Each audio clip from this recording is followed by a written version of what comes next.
ಸಹೋದರ ಸಹೋದರಿಯರೇ, ದೇವರ ವಾಕ್ಯದ ಅಧ್ಯಯನಕ್ಕೆ ಸೇರಿ ಬಂದಿರುವ ನಿಮ್ಮೆಲ್ಲರಿಗೂ ಪ್ರೀತಿಯ ಸ್ವಾಗತ. ದೇವರ ಸನ್ನಿಧಾನದಲ್ಲಿ ಕಳೆಯುವ ಸ್ವಲ್ಪ ಸಮಯ ಕೂಡ ಆಶೀರ್ವಾದದಾಗಿದೆ ಅಲ್ವಾ? ಇಸ್ರಾಯೇಲರಿಗೆ ಸಿಕ್ಕಿದ ಯೆರಿಕೋವಿನ ಗೆಲುವು ಅನಂತರ ಸುನ್ನತಿ ಸಂಸ್ಕಾರದ ಮೂಲಕ ಅವರು ಒಂದಾಗುತ್ತಾರೆ. ಪ್ರಿಯರೇ, ಇಂದು ನಾವು ಯೆಹೋಶುವನ ಪುಸ್ತಕದ 5ನೇ ಅಧ್ಯಾಯದ 13ನೇ ವಚನದಿಂದ 6ನೇ ಅಧ್ಯಾಯದ 27ನೇ ವಚನದವರೆಗೆ ಅಧ್ಯಯನ ಮಾಡಿ ದೇವರ ವಾಕ್ಯದ ಮೂಲಕ ದೇವರ ಆಲೋಚನೆ, ಆತನ ಮಾರ್ಗದರ್ಶನ ನಮ್ಮ ಜೀವಿತಕ್ಕೆ ಎಷ್ಟು ಅಗತ್ಯವಾಗಿದೆ ಎಂಬುದನ್ನು ತಿಳಿದುಕೊಳ್ಳೋಣ. ಪ್ರಿಯರೇ, ಕಾರ್ಯಕ್ರಮವನ್ನು ವೀಕ್ಷಿಸಿ ತಪ್ಪದೇ ನಮಗೆ ಕರೆ ಮಾಡಿರಿ. ಬೆಂಕಿಯ ಉರಿಗಳಂತಿರುವ ಕಣ್ಣುಗಳು, ತಾಮ್ರದಂತಿರುವ ಪಾದಗಳು ಉಳ್ಳ ದೇವಕುಮಾರನಾದ ಯೇಸು ಕ್ರಿಸ್ತನ ಅತಿ ಪರಿಶುದ್ಧವಾದ ನಾಮದಲ್ಲಿ ನಿಮ್ಮೆಲ್ಲರನ್ನು ವಂದಿಸುತ್ತಾ ಇಂದಿನ ವಾಕ್ಯ ಧ್ಯಾನಕ್ಕೆ ನಿಮ್ಮನ್ನು ಪ್ರೀತಿಯಿಂದ ಸ್ವಾಗತಿಸುತ್ತೇನೆ. ಬನ್ನಿರಿ ಪ್ರಿಯರೇ, ನಮ್ಮ ಧ್ಯಾನವನ್ನು ಮುಂದುವರಿಸುವ ಹಾಗೆ ಯೆಹೋಶುವನ ಪುಸ್ತಕ 5ನೇ ಅಧ್ಯಾಯ 13ನೇ ವಚನದಿಂದ 15ನೇ ವಚನದವರೆಗೆ ನೋಡೋಣ. ಅಲ್ಲಿ ಹೀಗೆ ಬರೆದದೆ: ಯೆಹೋಶುವನು ಯೆರಿಕೋವಿನ ಹತ್ತಿರದಲ್ಲಿದ್ದಾಗ ಒಂದಾನೊಂದು ದಿನ ಕಣ್ಣೆತ್ತಿ ನೋಡಲು ಒಬ್ಬ ಮನುಷ್ಯನು ಹಿರಿದ ಕತ್ತಿಯನ್ನು ಕೈಯಲ್ಲಿ ಹಿಡಿದು ತನ್ನೆದುರಿನಲ್ಲಿ ನಿಂತಿರುವುದನ್ನು ಕಂಡನು. ಅವನು ಅವನ ಬಳಿಗೆ ಹೋಗಿ, ನೀನು ನಮ್ಮವನೋ ಅಥವಾ ಶತ್ರುಪಕ್ಷದವನೋ ಎಂದು ಕೇಳಲು ಆ ಮನುಷ್ಯನು, ನಾನು ಅಂಥವನಲ್ಲ, ಯೆಹೋವನ ಸೇನಾಪತಿಯು ಈಗಲೇ ಬಂದಿದ್ದೇನೆ ಎಂದನು.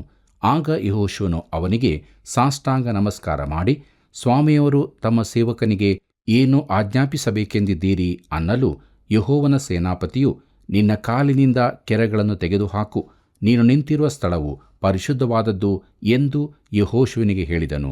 ಅವನು ಹಾಗೆಯೇ ಮಾಡಿದನು ಎಂಬುದಾಗಿ. ಕರ್ತನಲ್ಲಿ ಪ್ರಿಯ ದೇವಜನರೇ, ಓದಿದಂಥ ವಾಕ್ಯ ಭಾಗದಲ್ಲಿ ಯೆಹೋಶುವನ ಕರೆಯನ್ನು ಮತ್ತು ಆದೇಶವನ್ನು ನಾವು ನೋಡುತ್ತೇವೆ. ಮೋಶೆಗೂ ಮಿದ್ಯಾನಿನ ಬಯಲಿನಲ್ಲಿ ಉರಿಯುತ್ತಿರುವ ಪೊದೆಯ ಬಳಿಯಲ್ಲಿ ಇಂಥದ್ದೇ ಆದ ಅನುಭವ ಆಗಿರುವುದನ್ನು ನಾವು ವಿಮೋಚನಕಾಂಡ ಪುಸ್ತಕದ 3ನೇ ಅಧ್ಯಾಯದಲ್ಲಿ ನೋಡುತ್ತೇವೆ. ಹೌದು, ಮೋಶೆಗೂ ತಾನು ನಿಂತಿರುವ ಭೂಮಿಯು ಪರಿಶುದ್ಧವಾದದ್ದರಿಂದ ತನ್ನ ಕಾಲಿನ ಕೆರಗಳನ್ನು ತೆಗೆದುಹಾಕುವಂತೆ ಹೇಳಲ್ಪಟ್ಟಿತ್ತು. ಈಗ ಯೆಹೋಶುವ 5ನೇ ಅಧ್ಯಾಯದ ನಮ್ಮ ವಾಕ್ಯ ಭಾಗಕ್ಕೆ ಬರುವಾಗ, ಇಸ್ರಾಯೇಲ್ಯರೆಲ್ಲರೂ ಯೊರ್ದಾನ್ ಹೊಳೆಯನ್ನು ದಾಟಿ ಆಚೆಯ ದಡದಲ್ಲಿ ಇಳುಕೊಂಡಿದ್ದರು. ಒಂದು ಮುಂಜಾನೆ ಯೆಹೋಶುವನು ಎದ್ದ ಮೇಲೆ ಹೊರಗೆ ಬಂದು ತನ್ನ ಸುತ್ತಲೂ ಪಾಳೆಯದಲ್ಲಿ ಇಳುಕೊಂಡಿದ್ದ ಇಸ್ರಾಯೇಲ್ಯರ 12 ಗೋತ್ರಗಳನ್ನು ನೋಡಿದಾಗ ಅದು ಬಹು ಪ್ರಭಾವಯುಕ್ತವಾದ ದೃಶ್ಯವಾಗಿ ಕಂಡಿರಬಹುದು. ಇಂಥ ಸಮಯದಲ್ಲಿ ಅವನು ಪಾಳೆಯದಿಂದ ಸ್ವಲ್ಪ ದೂರದಲ್ಲಿ ಯಾರೋ ಒಬ್ಬರು ಹಿರಿದ ಕತ್ತಿಯನ್ನು ಹಿಡಿದುಕೊಂಡು ನಿಂತಿರುವುದನ್ನು ಕಂಡನು. ಆ ವ್ಯಕ್ತಿಗೆ ನಾನು ಇಲ್ಲಿ ನಾಯಕನು ಎಂಬುದು ಗೊತ್ತಿರಲಿಕ್ಕಿಲ್ಲ. ನಾನು ಅಲ್ಲಿ ಹೋಗಿ ಅವನೊಂದಿಗೆ ವ್ಯವಹರಿಸುವುದು ಒಳ್ಳೆಯದು ಎಂಬುದಾಗಿ ಯೆಹೋಶುವನು ಅಂದುಕೊಂಡಿರಬಹುದು. ಅವನು ಅಲ್ಲಿಗೆ ಹೋದ ನಂತರ ವಾಕ್ಯದಲ್ಲಿ ನೋಡುವ ಪ್ರಕಾರ, ನೀನು ನಮ್ಮವನೋ ಅಥವಾ ಶತ್ರುಪಕ್ಷದವನೋ ಎಂಬುದಾಗಿ ಕೇಳುವಾಗ, ಪೂರ್ವಾವತಾರ ಹೊಂದಿದ ಕ್ರಿಸ್ತನೆಂದು ನಾನು ನಂಬುವ ಆ ವ್ಯಕ್ತಿ ಯೆಹೋಶುವನ ಕಡೆಗೆ ನೋಡಿ, ನಾನು ಅಂಥವನಲ್ಲ, ಯೆಹೋವನ ಸೇನಾಪತಿಯು ಈಗಲೇ ಬಂದಿದ್ದೇನೆ ಎಂಬುದಾಗಿ ಹೇಳಿದಾಗ ಯೆಹೋಶುವನ ಪ್ರತಿಕ್ರಿಯೆ ಹೇಗಿತ್ತೆಂದು ಗಮನಿಸಿರಿ. ಪ್ರಿಯರೇ, ಸತ್ಯವೇದವು ಹೇಳುವ ಪ್ರಕಾರ ಯೆಹೋಶುವನು ಸಾಷ್ಟಾಂಗ ನಮಸ್ಕಾರ ಮಾಡಿದನು ಎಂಬುದಾಗಿ ನೋಡುತ್ತೇವೆ. ಪ್ರಿಯರೇ, ಇಲ್ಲಿಗೆ ಯೆಹೋಶುವನ ಪುಸ್ತಕದ 5ನೇ ಅಧ್ಯಾಯದ ಧ್ಯಾನವು ಮುಕ್ತಾಯವಾಯಿತು. ತಂದೆಯಾದ ದೇವರು ನಮ್ಮನ್ನು ತನ್ನಾತ್ಮನ ಮೂಲಕ ಮಾರ್ಗದರ್ಶನ ಮಾಡಿದ್ದಕ್ಕಾಗಿ ಆತನನ್ನು ಕೊಂಡಾಡೋಣ. ಮುಂದೆ ನಾವು ಯೆಹೋಶುವನ ಪುಸ್ತಕದ 6ನೇ ಅಧ್ಯಾಯದ ಕಡೆಗೆ ನಮ್ಮ ಗಮನವನ್ನು ಹರಿಸೋಣ. ಪ್ರಿಯರೇ, ಈ 6ನೇ ಅಧ್ಯಾಯದ ಮುಖ್ಯ ಪ್ರಸ್ತಾಪವು ಯೆರಿಕೋವಿನ ಮೇಲಿನ ಗೆಲುವು ಎಂಬುದಾಗಿರುತ್ತದೆ.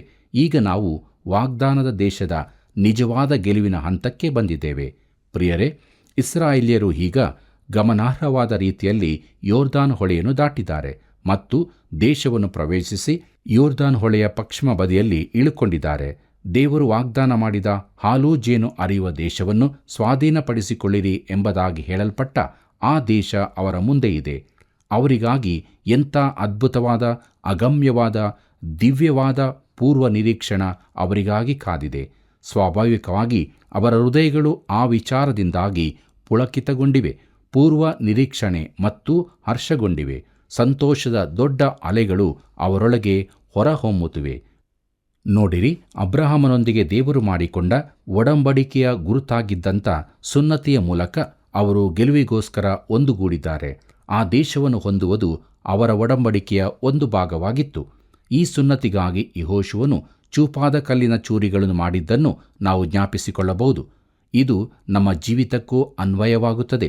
ಆ ಚೂಪಾದ ಕಲ್ಲಿನ ಚೂರಿಗಳು ಸಜೀವವಾದದ್ದು, ಕಾರ್ಯಸಾಧಕವಾದದ್ದು, ಯಾವ ಇಬ್ಬಾಯಿ ಕತ್ತಿಗಿಂತಲೂ ಹದವಾಗಿಯೂ ಇರುವ ದೇವರ ವಾಕ್ಯವನ್ನು ಕುರಿತು ತಿಳಿಸುವಂಥದ್ದಾಗಿದೆ. ಪ್ರಿಯರೇ, ಯೆಹೋವನ ಸೇನಾಪತಿಯ ದರ್ಶನವು ಗೆಲುವಿಗೋಸ್ಕರ ಸಂಘಟಿತರಾಗಿಸುವಂಥ ಹಂತವಾಗಿತ್ತು. ನಾಯಕನಾದ ಯೆಹೋಶುವನು ಮೇಲಿಂದ ಆದೇಶಗಳನ್ನು ಹೊಂದಲಿರುವನು. ಈಗ ಗೆಲುವಿನ ಮೊದಲನೇ ಹೆಜ್ಜೆಯು ಯೆರಿಕೋವಾಗಿತ್ತು ಮತ್ತು ಪ್ರಾಂತವನ್ನು ವಿಭಾಗಿಸುವುದು ಯುಕ್ತಿ ಕೌಶಲ್ಯವಾಗಿತ್ತು ಎಂಬುದಾಗಿ ನಾವು ನೋಡುತ್ತೇವೆ. ಪ್ರಿಯರೇ, ಯೆರಿಕೋ ಮತ್ತು ಆಯಿ ಪಟ್ಟಣಗಳನ್ನು ತೆಗೆದುಕೊಳ್ಳುವುದರಿಂದ ಆ ಪ್ರದೇಶದ ಕೇಂದ್ರವು ಅವರದಾಗುತ್ತಿತ್ತು. ನಂತರ ಅವರು ದಕ್ಷಿಣದ ಕಡೆಗೆ ಸಾಗಲಿರುವರು. ಈ ವಿಭಾಗಿಸುವ ಪದ್ಧತಿಯನ್ನು ಅನೇಕ ಮಹಾಸೇನಾಪತಿಗಳು, ಅನೇಕ ರಾಷ್ಟ್ರಗಳು ಅನುಸರಿಸಿದರು. ಅವರು ತಮ್ಮ ವೈರಿಗಳನ್ನು ಸಾಧ್ಯವಾದಷ್ಟು ವಿಂಗಡಿಸಿದ ನಂತರ ಅವರನ್ನು ಭಾಗವಾಗಿ ಪಡೆದುಕೊಳ್ಳುತ್ತಿದ್ದರು. ಪ್ರಿಯರೇ, ವಾಕ್ಯ ಭಾಗಕ್ಕೆ ನಾವು ಬರುವಾಗ ಹೇಗೋ ಯೆರಿಕೋವನ್ನು ಪಡೆದುಕೊಂಡ ವಿಧಾನವನ್ನು ಮತ್ತೆ ಎಲ್ಲಿಯೂ ಉಪಯೋಗಿಸಲು ಆಗುವುದಿಲ್ಲ. ಅದನ್ನು ನಾವು ಮುಂದುವರಿದು ನೋಡಿಕೊಳ್ಳೋಣ. ಬನ್ನಿರಿ, ನಮ್ಮ ಧ್ಯಾನದಲ್ಲಿ ಮುಂದುವರಿಯುವ ಹಾಗೆ ಯೆಹೋಶುವನ ಪುಸ್ತಕ 6ನೇ ಅಧ್ಯಾಯ 1ನೇ ವಚನವನ್ನು ಗಮನಿಸೋಣ. ಅಲ್ಲಿ ಹೀಗೆ ಬರೆದದೆ: ಯೆರಿಕೋವಿನವರು ಇಸ್ರಾಯೇಲ್ಯರಿಗೆ ಹೆದರಿ ತಮ್ಮ ಪಟ್ಟಣದ ಬಾಗಿಲುಗಳನ್ನು ಮುಚ್ಚಿಕೊಂಡರು. ಯಾರೂ ಒಳಕ್ಕೆ ಹೋಗಲಿಲ್ಲ, ಹೊರಗೆ ಬರಲಿಲ್ಲ. ಪ್ರೀತಿಯುಳ್ಳ ಸಹೋದರ ಸಹೋದರಿಯರೇ, ಇಸ್ರಾಯೇಲ್ಯರ ಆಕ್ರಮಣಕ್ಕೆ ಯೆರಿಕೋವಿನವರು ಸಜ್ಜುಗೊಂಡಿದ್ದರು. ಇಸ್ರಾಯೇಲ್ಯರು ಇಷ್ಟು ಬೇಗನೆ ಬರುತ್ತಾರೆಂದು ಅವರು ಯೋಚಿಸಿರಲಿಲ್ಲ. ಆದರೆ ಅಷ್ಟು ಬೇಗನೆ ಬಂದಿರುವುದನ್ನು ಕಂಡು ಭಯದಿಂದ ತಮ್ಮನ್ನು ಪಟ್ಟಣದ ಒಳಗಡೆಯಲ್ಲಿಯೇ ಕೂಡಿಕೊಂಡರು ಮತ್ತು ಅಲ್ಲಿಂದಲೇ ಸಜ್ಜುಗೊಂಡರು. ಬನ್ನಿರಿ, ನಮ್ಮ ಧ್ಯಾನವನ್ನು ಮುಂದುವರಿಸುವ ಹಾಗೆ ಯೆಹೋಶುವನ ಪುಸ್ತಕ 6ನೇ ಅಧ್ಯಾಯ 5ನೇ ವಚನವನ್ನು ಗಮನಿಸೋಣ. ಅಲ್ಲಿ ಹೀಗೆ ಬರೆದದೆ: ಆಗ ಯೆಹೋವನು ಯೆಹೋಶುವನಿಗೆ, ನೋಡು, ನಾನು ಯೆರಿಕೋವನ್ನು, ಅದರ ಅರಸನನ್ನು, ಯುದ್ಧ ವೀರರನ್ನು ನಿನ್ನ ಕೈಗೆ ಒಪ್ಪಿಸಿದ್ದೇನೆ.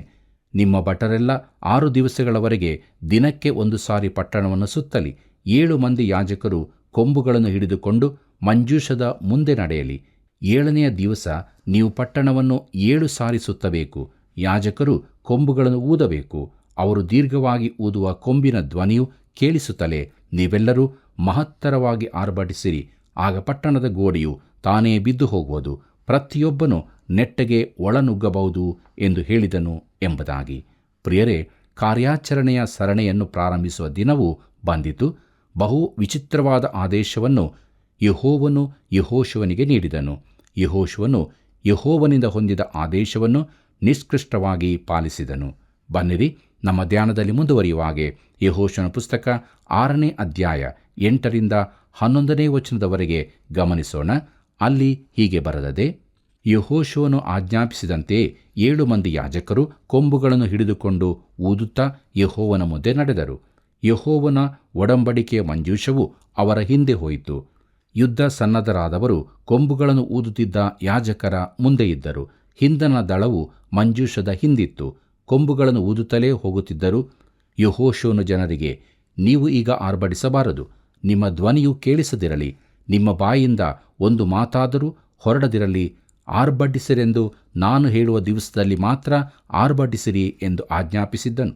ಅವನು ಯೆಹೋವನ ಮಂಜೂಷವನ್ನು 1 ಸಾರಿ ಸುತ್ತಿಸಿದ ಮೇಲೆ ಅವರು ತಿರುಗಿ ಪಾಳೆಯಕ್ಕೆ ಬಂದು ರಾತ್ರಿ ಕಳೆದರು ಎಂಬುದಾಗಿ. ಕರ್ತನಲ್ಲಿ ಪ್ರಿಯ ದೇವಜನರೇ, ಯೆರಿಕೋ ಪಟ್ಟಣವು ಸಜ್ಜುಗೊಂಡಿದೆ. ಗೋಡೆಯ ಮೇಲೆ ಸೈನಿಕರು ಮತ್ತು ಬಾಗಿಲುಗಳ ಬಳಿಯಲ್ಲಿ ಕಾವಲುಗಾರನು ಇರುವುದರಲ್ಲಿ ಅವಮಾನವೇ ಇಲ್ಲ.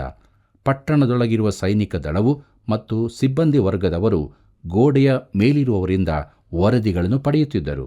ಯೆಹೋಶುವನು ಮತ್ತು ಇಸ್ರಾಯೇಲ್ಯರ ಸಮೂಹವು ಯೆರಿಕೋ ಪಟ್ಟಣದ ಕಡೆಗೆ ನಡೆಯುತ್ತಾ ಇದ್ದಾರೆ. ಯುದ್ಧ ಸನ್ನದ್ಧರಾದವರು, ಅವರ ಹಿಂದೆ ಕೊಂಬುಗಳನ್ನು ಊದುತ್ತಿದ್ದ 7 ಯಾಜಕರು, ಅವರ ಹಿಂದೆ ಯೆಹೋವನ ಒಡಂಬಡಿಕೆ ಮಂಜೂಷವು, ಮಂಜೂಷದ ಹಿಂದೆ ಹಿಂದಣ ದಳವು, ಹೀಗೆ ಇಸ್ರಾಯೇಲ್ಯರ ಜನಸಮೂಹವು ಯೆರಿಕೋ ಪಟ್ಟಣವನ್ನು ಸಮೀಪಿಸುತ್ತಾ ಇತ್ತು. ಪ್ರಿಯರೇ, ದಯಮಾಡಿ ನಾನೀಗ ಹೇಳುವುದನ್ನು ನಿಮ್ಮ ಮನಸ್ಸಿನಲ್ಲಿ ಚಿತ್ರಿಸಿಕೊಳ್ಳಿರಿ. ವೈರಿಯ ಸಮೂಹ ನಮ್ಮನ್ನು ಸಮೀಪಿಸುತ್ತಾ ಇದೆ. ಅವರು ನಮ್ಮ ಬಾಗಿಲುಗಳನ್ನು ಮುರಿದು ಆಕ್ರಮಿಸಲಿರುವರು ಎಂದು ಬಹುಶಃ ಗೋಡೆಯ ಮೇಲಿರುವ ಕಾವಲುಗಾರರು ಕೂಗಿರಬಹುದು. ಪಟ್ಟಣದೊಳಗಿನ ಸೈನಿಕ ದಳವು ಮುಖ್ಯ ದ್ವಾರದ ಬಳಿ ಸಜ್ಜಾಗಿ ನಿಂತಿರಬಹುದು. ಅಷ್ಟರಲ್ಲಿ ಒಂದು ಸಂಗತಿ ನಡೆಯಿತು. ಗೋಡೆಯ ಮೇಲಿರುವ ಕಾವಲುಗಾರನು, ಅವರು ಇಲ್ಲಿ ಬರುತ್ತಾ ಇಲ್ಲ, ಪಟ್ಟಣದ ಬೇರೆ ಕಡೆಗೆ ಆಕ್ರಮಣ ಮಾಡಲು ತಿರುಗಿಕೊಳ್ಳುತ್ತಾ ಇದ್ದಾರೆ ಎಂಬುದಾಗಿ ಕೂಗುತ್ತಾನೆ. ಈ ಕೂಗಿಗೆ ಅನುಗುಣವಾಗಿ ಒಳಗಡೆಯ ಸೈನಿಕ ದಳವು ತಮ್ಮ ದಿಕ್ಕನ್ನು ಬದಲಾಯಿಸಿದರು. ಹೀಗೆ ಈ ಕಡೆ ಅಲ್ಲ, ಇನ್ನೊಂದು ಕಡೆ ತಿರುಗಿದರು, ಓ ಆ ಕಡೆಯೂ ಅಲ್ಲ, ಮತ್ತೊಂದು ಕಡೆ ತಿರುಗಿದರು ಎಂಬುದಾಗಿ ಕಾವಲುಗಾರನು ಕೂಗುತ್ತಾ ಇರುವಾಗಲೇ ಇಸ್ರಾಯೇಲ್ಯರು ಪಟ್ಟಣವನ್ನು ಮೊದಲನೆಯ ದಿವಸದ ಕ್ರಮಕ್ಕನುಸಾರವಾಗಿ 1 ಸಾರಿ ಸುತ್ತಿದರು. ನೋಡಿರಿ, ಇಸ್ರಾಯೇಲ್ಯರು ಪಟ್ಟಣವನ್ನು ಹೊರಗಡೆಯಲ್ಲಿ ಸುತ್ತಿದರೆ ಯೆರಿಕೋ ಸೈನಿಕರು ಪಟ್ಟಣವನ್ನು ಒಳಗಡೆಯಲ್ಲಿ ಸುತ್ತಿದರು ಎಂದು ನಾನು ನೆನೆಸುತ್ತೇನೆ. ಒಂದು ವಿಷಯವಂತೂ ಖಂಡಿತ, ಅದೇನೆಂದರೆ ಅಂದು ರಾತ್ರಿ ಯೆರಿಕೋ ಪಟ್ಟಣದ ಅರಸನಿಂದ ಮೊದಲುಗೊಂಡು ಸೈನಿಕ ದಳದವರೆಗೂ ಎಲ್ಲರಲ್ಲಿಯೂ ಗಲಿಬಿಲಿ, ಅಸ್ತವ್ಯಸ್ತತೆ ಉಂಟಾಗಿತ್ತು. ಬನ್ನಿರಿ ಪ್ರಿಯರೇ, ನಮ್ಮ ಧ್ಯಾನದಲ್ಲಿ ಮುಂದುವರಿಯುವ ಹಾಗೆ ಯೆಹೋಶುವನ ಪುಸ್ತಕ 6ನೇ ಅಧ್ಯಾಯ 12ನೇ ವಚನದಿಂದ 14ನೇ ವಚನದವರೆಗೆ ಗಮನಿಸೋಣ. ಅಲ್ಲಿ ಹೀಗೆ ನೋಡುತ್ತೇವೆ. ಯೆಹೋಶುವನು ಬೆಳಿಗ್ಗೆ ಎದ್ದನು, ಯಾಜಕರು ಯೆಹೋವನ ಮಂಜೂಷವನ್ನು ಹೊತ್ತುಕೊಂಡು ಹೊರಟರು. 7 ಮಂದಿ ಯಾಜಕರು ಕೊಂಬುಗಳನ್ನು ಊದುತ್ತಾ ಯೆಹೋವನ ಮಂಜೂಷದ ಮುಂದೆ ನಡೆದರು. ಯುದ್ಧ ಸನ್ನದ್ಧರು ಅವರ ಮುಂದಿದ್ದರು. ಹಿಂದಿನ ದಳವು ಯೆಹೋವನ ಮಂಜೂಷದ ಹಿಂದಿತ್ತು. ಕೊಂಬುಗಳನ್ನು ಊದುತ್ತಲೇ ಹೋಗುತ್ತಿದ್ದರು. ಹೀಗೆ 2ನೇ ದಿನದಲ್ಲಿಯೂ ಪಟ್ಟಣವನ್ನು ಸುತ್ತಿ ಪಾಳೆಯಕ್ಕೆ ಹಿಂತಿರುಗಿದರು. 6 ದಿವಸ ಈ ಪ್ರಕಾರ ಮಾಡಿದರು ಎಂಬುದಾಗಿ. ಕರ್ತನಲ್ಲಿ ನನ್ನ ಪ್ರಿಯ ದೇವಜನರೇ, 2ನೇ ದಿವಸ ಇಸ್ರಾಯೇಲರು ತಮ್ಮ ಸುತ್ತುವಿಕೆಯ ಮರುಪ್ರದರ್ಶನವನ್ನು ಮಾಡಿದರು. ಕೋಟೆಯ ಮೇಲೆ ಇದ್ದ ಕಾವಲುಗಾರನು ಪುನಃ ಕೂಗಿದನು. ಇಸ್ರಾಯೇಲ್ಯರು ಕೋಟೆಯ ಸುತ್ತಲೂ ನಡೆದ ನಂತರ ತಮ್ಮ ಪಾಳೆಯಕ್ಕೆ ತೆರಳಿದರು. ಇದನ್ನೇ ಸತತವಾಗಿ 6 ದಿವಸಗಳವರೆಗೆ ಮಾಡಿದರು. ಈ 6 ದಿವಸಗಳಲ್ಲಿ ಕೋಟೆಯ ಒಳಗಡೆಯಲ್ಲಿ ಇದ್ದವರು ಮತ್ತಷ್ಟು ಗಲಿಬಿಲಿಗೆ ಸಿಕ್ಕಿಹಾಕಿಕೊಂಡರು. ಒಳಗಡೆಯ ಸೈನಿಕ ಪಡೆಯವರು ಗೋಡೆಯನ್ನು ಸುತ್ತಿ ಆಯಾಸಗೊಂಡಿರಬಹುದು. ಇತ್ತ ಕಡೆ ಇಸ್ರಾಯೇಲ್ಯರಲ್ಲಿ ಕೆಲವರು, ನಾವು ಮಾಡುತ್ತಿರುವುದು ಹುಚ್ಚುತನವಾಗಿ ಕಾಣುತ್ತದಲ್ಲವೇ ಎಂಬುದಾಗಿ ಅಂದುಕೊಂಡಿರಬಹುದು. ಒಂದು ವೇಳೆ ಯೆಹೋಶುವನ ಹತ್ತಿರ ಹೋಗಿ, ಇದನ್ನೆಲ್ಲ ಯಾಕೆ ಮಾಡುತ್ತಿರುವಿ ಎಂಬುದಾಗಿ ಕೇಳಿದ್ದರೆ ಅವನು ಬಹುಶಃ ಹೀಗೆ ಹೇಳುತ್ತಿದ್ದನು. ಹೇಗೆಂದರೆ, ಯೆಹೋವನ ಸೇನಾಪತಿಯಿಂದ ಆದೇಶಗಳನ್ನು ನಾನು ಹೊಂದಿಕೊಂಡಿದ್ದೇನೆ. ಅವನು ನನಗೆ ಇದನ್ನು ಮಾಡು ಎಂಬುದಾಗಿ ಹೇಳಿದ್ದಾನೆ. ನಾನು ಅದನ್ನು ಮಾಡುತ್ತಾ ಇದ್ದೇನೆ ಎಂಬುದಾಗಿ. ಬನ್ನಿರಿ ಪ್ರೇರೆ, ಮುಂದಕ್ಕೆ ನಮ್ಮ ಧ್ಯಾನದಲ್ಲಿ ಯೆಹೋಶುವನ ಪುಸ್ತಕ 6ನೇ ಅಧ್ಯಾಯ 15ನೇ ವಚನವನ್ನು ಗಮನಿಸೋಣ. ಅಲ್ಲಿ ಹೀಗೆ ಬರುತ್ತದೆ. 7ನೇ ದಿನದಲ್ಲಿ ಅವರು ಸೂರ್ಯೋದಯವಾಗುತ್ತಲೇ ಎದ್ದು ಅದೇ ಕ್ರಮದಲ್ಲಿ ಪಟ್ಟಣವನ್ನು 7 ಸಾರಿ ಸುತ್ತಿದರು. ಈ ದಿವಸದಲ್ಲಿ ಮಾತ್ರ ಅದನ್ನು 7 ಸಾರಿ ಸುತ್ತಿದರು ಎಂಬುದಾಗಿ. ಕರ್ತನಲ್ಲಿ ಪ್ರಿಯರೇ, 7ನೇ ದಿವಸದ ಸುತ್ತುವಿಕೆಯು ಬಹುಬೇಗನೆ ಪ್ರಾರಂಭವಾಯಿತು. ಇಸ್ರಾಯೇಲ್ಯರು ಹೊರಗಡೆಯಲ್ಲಿ 1 ಸಾರಿ ಸುತ್ತಿದ ನಂತರ ಒಳಗಡೆಯಲ್ಲಿದ್ದ ಸೈನಿಕರು ಇಂದಿನ ಸರದಿ ಮುಗಿಯಿತು ಎಂಬಂತೆ ನೆಮ್ಮದಿಯ ನಿಟ್ಟುಸಿರನ್ನು ಬಿಟ್ಟಿರಬಹುದು. ಅವರೆಲ್ಲರೂ ಇನ್ನೇನು ವಿಶ್ರಮಿಸಿಕೊಳ್ಳಬೇಕು ಅನ್ನುವಷ್ಟರಲ್ಲಿ, ಓ, ಇಸ್ರಾಯೇಲ್ಯರು 2ನೇ ಸಾರಿ ಸುತ್ತಲು ಪ್ರಾರಂಭಿಸಿದ್ದಾರೆ ಎಂಬುದಾಗಿ ಗೋಡೆಯ ಮೇಲಿರುವ ಕಾವಲುಗಾರನು ಕೂಗಿದನು. ಹೀಗೆ ಇಸ್ರಾಯೇಲ್ಯರು 2ನೇ ಸಾರಿ, 3ನೇ ಸಾರಿ, 4ನೇ ಸಾರಿ ಸುತ್ತುತ್ತಾ ಹೋದರು. ಬನ್ನಿರಿ, ಮುಂದಕ್ಕೆ ನಮ್ಮ ಧ್ಯಾನದಲ್ಲಿ ಯೆಹೋಶುವನ ಪುಸ್ತಕ 6ನೇ ಅಧ್ಯಾಯ 16ನೇ ವಚನದಿಂದ 20ನೇ ವಚನದವರೆಗೆ ಗಮನಿಸೋಣ. ಅಲ್ಲಿ ಹೀಗೆ ನೋಡುತ್ತೇವೆ. 7ನೇ ಸಾರಿ ಸುತ್ತುವಾಗ ಯಾಜಕರು ಕೊಂಬುಗಳನ್ನು ಊದಲು ಯೆಹೋಶುವನು ಜನರಿಗೆ, ಆರ್ಭಟಿಸಿರಿ, ಯೆಹೋವನು ನಿಮಗೆ ಈ ಪಟ್ಟಣವನ್ನು ಕೊಟ್ಟಿದ್ದಾನೆ. ಕೂಡಲೇ ಜನರ ಆರ್ಭಟವೂ ಕೊಂಬುಗಳ ಧ್ವನಿಯೂ ಉಂಟಾದವು. ಜನರು ಕೊಂಬಿನ ಧ್ವನಿಯನ್ನು ಕೇಳಿ ಮಹತ್ತರವಾಗಿ ಆರ್ಭಟಿಸಲು ಪಟ್ಟಣದ ಗೋಡೆಯು ತಾನೇ ಬಿದ್ದು ಹೋಯಿತು. ಪ್ರತಿಯೊಬ್ಬನು ನೆಟ್ಟನೆ ಪಟ್ಟಣದಲ್ಲಿ ನುಗ್ಗಿ ಹೋದನು. ಅದು ಅವರಿಗೆ ಸ್ವಾಧೀನವಾಯಿತು ಎಂಬುದಾಗಿ. ಕರ್ತನಲ್ಲಿ ನನ್ನ ಪ್ರಿಯ ಸಹೋದರ ಸಹೋದರಿಯರೇ, ಯೆರಿಕೋ ಕೋಟೆಯು ಬಿದ್ದು ನೆಲಸಮವಾಯಿತು. ದೇವರಿಗೆ ಸ್ತೋತ್ರವಾಗಲಿ. ಯೆರಿಕೋ ಕೋಟೆಯು ಬಿದ್ದು ಹೋಯಿತು ಮತ್ತು ಇಂದಿಗೂ ಅದರ ಪುರಾವೆ ಅಲ್ಲಿರುತ್ತದೆ. ಒಂದು ವೇಳೆ ಪುರಾತನ ವಸ್ತುಶಾಸ್ತ್ರಜ್ಞನು ಈ ಘಟನೆಯ ನಿರ್ದಿಷ್ಟವಾದ ದಿನಾಂಕವನ್ನು ಕಂಡುಹಿಡಿಯುವಲ್ಲಿ ವಿಫಲನಾಗಿರಬಹುದು. ಆದರೆ ಒಬ್ಬ ವಿಶ್ವಾಸಿಯ ನಂಬಿಕೆಯು ಪುರಾತನ ವಸ್ತುಶಾಸ್ತ್ರಜ್ಞನ ಗುದ್ದಲಿಯ ಮೇಲೆ ಆಧಾರಿತವಾಗಿರುವುದಿಲ್ಲ. ಇಬ್ರಿಯ 11ನೇ ಅಧ್ಯಾಯ 30ನೇ ವಚನದಲ್ಲಿ, ನಂಬಿಕೆಯಿಂದಲೇ ಅವರು 7 ದಿವಸಗಳ ತನಕ ಯೆರಿಕೋ ಪಟ್ಟಣದ ಗೋಡೆಗಳನ್ನು ಸುತ್ತಿದ ಮೇಲೆ ಅವು ಬಿದ್ದವು ಎಂಬುದಾಗಿ ನೋಡುತ್ತೇವೆ. ನನ್ನ ಪ್ರಿಯ ದೇವಜನರೇ, ಒಬ್ಬ ವಿಶ್ವಾಸಿಗೆ ಯೆರಿಕೋ ಪಟ್ಟಣವು ಲೋಕವನ್ನು ನಿರೂಪಿಸುವಂಥದ್ದಾಗಿದೆ. ಅದು ಗಟ್ಟಿಯಾಗಿಯೂ ದಿಗಿಲು ಹುಟ್ಟಿಸುವಂಥದ್ದಾಗಿಯೂ ಅಶುಭವನ್ನು ಸೂಚಿಸುವಂಥದ್ದಾಗಿಯೂ ಇದೆ. ಆದರೆ ಜಯವು ನಂಬಿಕೆಯ ಮೇಲೆ ಆತುಕೊಂಡಿದೆ.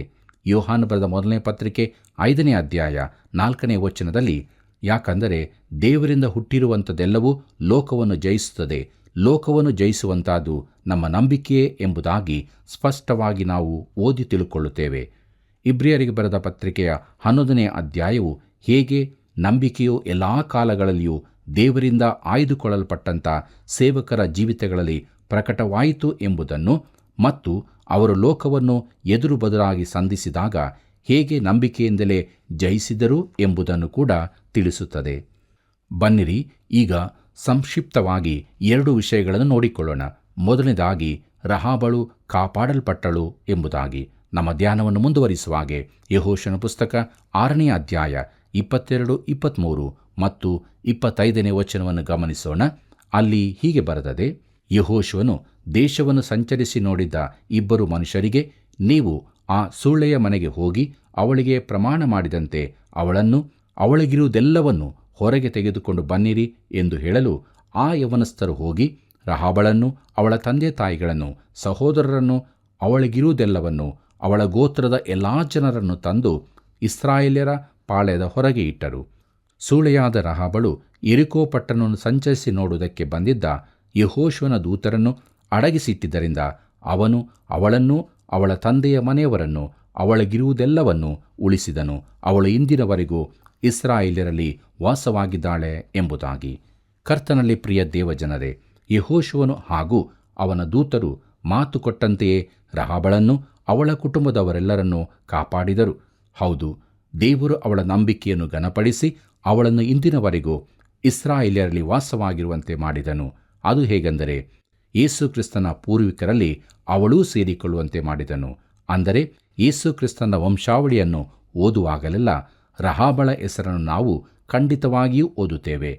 ಇನ್ನು ಎರಡನೆಯದಾಗಿ, ಆ ಪಟ್ಟಣವನ್ನು ತಿರುಗಿ ನಿರ್ಮಾಣ ಮಾಡುವವನ ಮೇಲೆ ಯೆಹೋಶುವನು ಶಾಪವನ್ನು ಉಚ್ಚರಿಸುತ್ತಾನೆ.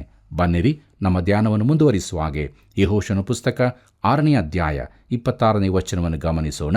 ಅಲ್ಲಿ ಹೀಗೆ ಬರೆದದೆ: ಅದೇ ಸಮಯದಲ್ಲಿ ಯೆಹೋಶುವನು ಇಸ್ರಾಯೇಲ್ಯರಿಂದ ಪ್ರಮಾಣ ಮಾಡಿಸಿ ಅವರಿಗೆ, ಈ ಯೆರಿಕೋ ಪಟ್ಟಣವನ್ನು ಕಟ್ಟುವುದಕ್ಕೆ ಕೈ ಹಚ್ಚುವ ಮನುಷ್ಯನು ಯೆಹೋವನ ದೃಷ್ಟಿಯಲ್ಲಿ ಶಾಪಗ್ರಸ್ತನಾಗಿರಲಿ. ಅಂಥವನು ಅದಕ್ಕೆ ಅಸ್ತಿವಾರ ಹಾಕುವಾಗ ತನ್ನ ಹಿರೀಮಗನನ್ನು, ಬಾಗಿಲುಗಳನ್ನಿಡುವಾಗ ಕಿರಿಮಗನನ್ನು ಕಳೆದುಕೊಳ್ಳಲಿ ಎಂದು ಹೇಳಿದನು ಎಂಬುದಾಗಿ. ಕರ್ತನಲ್ಲಿ ಪ್ರಿಯರೇ, 1ನೇ ಅರಸರುಗಳ ಪುಸ್ತಕ 16ನೇ ಅಧ್ಯಾಯವನ್ನು ಓದುವುದಾದರೆ ಅಲ್ಲಿ ಯೆರಿಕೋ ಪಟ್ಟಣದ ಪುನರ್ ನಿರ್ಮಾಣದ ಕುರಿತು ಕಂಡುಕೊಳ್ಳುತ್ತೇವೆ. ಆ ಮನುಷ್ಯನ ಮೇಲೆಯೂ ಅವನ ಮಗಳ ಮೇಲೆಯೂ ಆ ಶಾಪವು ಬಂದಿತು ಎಂಬುದಾಗಿ ನಾವು ಅಲ್ಲಿ ನೋಡುತ್ತೇವೆ. ಪ್ರಿಯರೇ, ಈ ಅಧ್ಯಾಯವನ್ನು ದಾಟಿ ಹೋಗುವ ಮೊದಲು ಯೆಹೋಶುವನಿಂದ ಪ್ರಸರಿಸಲ್ಪಟ್ಟ ಆಜ್ಞೆಯನ್ನು ಗಮನಿಸೋಣ. ಅದು ಯಾವುದೆಂದರೆ, ಯೆಹೋವನ ಭಂಡಾರಕ್ಕೆ ಸೇರತಕ್ಕವುಗಳಾದ ಬೆಳ್ಳಿ, ಬಂಗಾರ, ತಾಮ್ರ, ಕಬ್ಬಿಣಗಳ ಪಾತ್ರೆಗಳನ್ನು ಬಿಟ್ಟು ಉಳಿದವೆಲ್ಲವುಗಳು ಅಗ್ನಿಯಿಂದ ಸುಡಲ್ಪಡಬೇಕೆಂಬುದೇ. ಯಾವ ಸೈನಿಕನಾದರೂ ತನಗೋಸ್ಕರ ಯಾವುದನ್ನೂ ಇಟ್ಟುಕೊಳ್ಳಬಾರದಾಗಿತ್ತು. ಬನ್ನಿರಿ, ಮುಂದಕ್ಕೆ ನಾವು ಯೆಹೋಶುವನ ಪುಸ್ತಕ 6ನೇ ಅಧ್ಯಾಯ 18ನೇ ವಚನವನ್ನು ಗಮನಿಸೋಣ. ಅಲ್ಲಿ ಹೀಗೆ ಬರೆದದೆ: ನೀವಾದರೂ ಯೆಹೋವನಿಗೆ ಮೀಸಲಾದ ವಸ್ತುಗಳ ವಿಷಯದಲ್ಲಿ ಜಾಗರೂಕತೆಯಿಂದಿರಬೇಕು. ನೀವು ಅವುಗಳಲ್ಲಿ ಯಾವುದನ್ನಾದರೂ ತೆಗೆದುಕೊಂಡರೆ ಇಸ್ರಾಯೇಲರ ಪಾಳೆಯವು ಶಾಪಕ್ಕೆ ಗುರಿಯಾಗಿ ಕೆಟ್ಟಿತು ಎಂಬುದಾಗಿ. ಪ್ರೀತಿಯುಳ್ಳ ದೇವಜನರೇ, ಯಾರೋ ಒಬ್ಬನು ಈ ಆಜ್ಞೆಯನ್ನು ಪಾಲಿಸದೆ ನಡೆದುಕೊಂಡದ್ದನ್ನು ನಾವು ಮುಂದಿನ ಅಧ್ಯಾಯದಲ್ಲಿ ನೋಡಲಿದ್ದೇವೆ. ಕೊನೆಯದಾಗಿ ಈ ಅಧ್ಯಾಯವು ಒಂದು ಸುಂದರವಾದ ವಚನದೊಂದಿಗೆ ಮುಕ್ತಾಯಗೊಳ್ಳುತ್ತದೆ. ಬನ್ನಿರಿ ಪ್ರೇರೆ, ನಮ್ಮ ಕಾರ್ಯಕ್ರಮದ ಕೊನೆಯ ಭಾಗಕ್ಕೆ ನಾವು ಬಂದಿರುವಾಗ ಕಡೆಯದಾಗಿ ಯೆಹೋಶುವನ ಪುಸ್ತಕ 6ನೇ ಅಧ್ಯಾಯ 27ನೇ ವಚನವನ್ನು ಗಮನಿಸೋಣ. ಅಲ್ಲಿ ಹೀಗೆ ಬರೆದದೆ: ಯೆಹೋವನು ಯೆಹೋಶುವನ ಸಂಗಡ ಇದ್ದದರಿಂದ ಅವನು ದೇಶದಲ್ಲೆಲ್ಲ ಕೀರ್ತಿಗೊಂಡನು ಎಂಬುದಾಗಿ.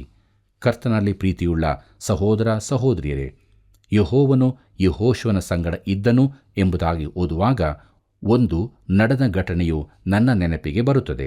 ಅದೇನೆಂದರೆ, ಒಂದಾನೊಂದು ಊರಿನ ಕೊಳಚೆ ಪ್ರದೇಶಕ್ಕೆ ಭೇಟಿ ನೀಡಿದ ಒಬ್ಬ ವ್ಯಕ್ತಿ ಅಲ್ಲಿನ ಒಬ್ಬ ವಯಸ್ಸಾದ ಸ್ತ್ರೀಯ ಹತ್ತಿರ, ಈ ಊರಿನ ಅಧಿಕಾರಿ ನಿನ್ನನ್ನು ಸಂದರ್ಶಿಸುವರಾ ಎಂಬುದಾಗಿ ಕೇಳಿದಾಗ ಆ ವಯಸ್ಸಾದ ಸ್ತ್ರೀಯು, ಹೌದು, ಖಂಡಿತವಾಗಿಯೂ ಅವರು ಸಂದರ್ಶಿಸುತ್ತಾರೆ ಎಂದು ಹೇಳಿದರು. ಮತ್ತೆ ಆ ಭೇಟಿ ಮಾಡಿದಂಥ ವ್ಯಕ್ತಿ ಇನ್ನೊಂದು ಪ್ರಶ್ನೆಯನ್ನು ಕೇಳಿದನು.